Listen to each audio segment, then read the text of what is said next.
Bakit ang mga pulis ay nakatanggap ng clothing allowance na 7,000? Bakit ang mga teacher matagal aabutin pa ng March sa pagtanggap na ito?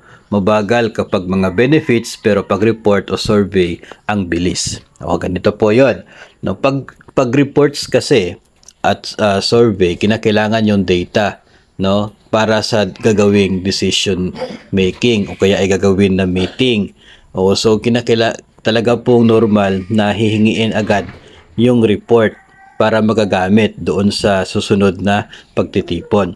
So, ang dahilan kung bakit hindi Enero nire-release itong atin pong clothing allowance, no, mayroon po tayong Budget Circular 2018-1 para po ito sa Uniform Clothing Allowance for civilian government personnel. So, malinaw po dito sa budget circular na ito, intended lamang siya for civilian government personnel. So, hindi covered dito yung uniform personnel.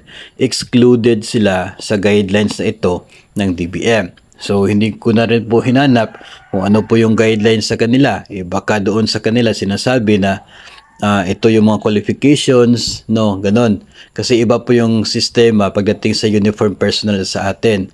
Although pare-pareho tayong may uniform, pero iba, no, iba po yung sitwasyon.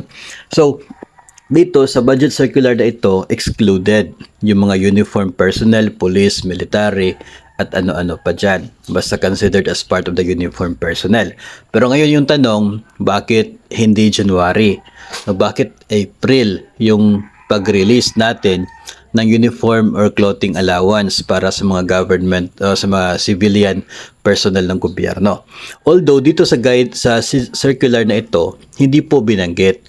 Hindi binanggit sa circular na ito kung kailan yung release, unlike doon sa guidelines ng mid-year bonus na klaro, not earlier than May 15. Sa year-end bonus, klaro rin, not earlier than November 15. Dito, wala pong petsang ganon.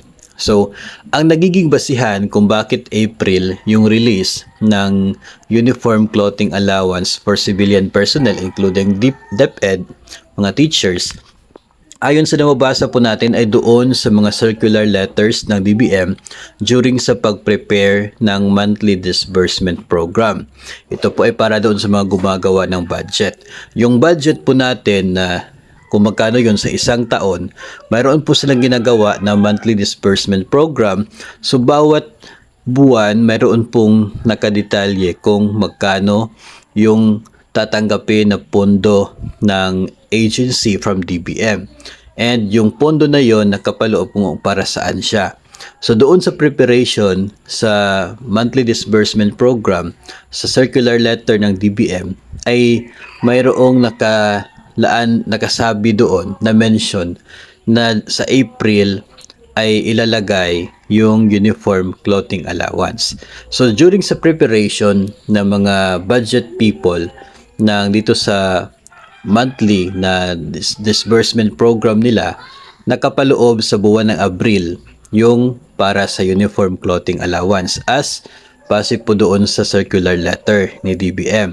Kaya yung pondo for the uniform clothing allowance, binibigay siya ni DBM tuwing Abril at hindi po tuwing Enero. No? So, kung akala po kasi ninyo na kung ilang bilyon yung pondo ay ibibigay po siya biglaan, hindi po.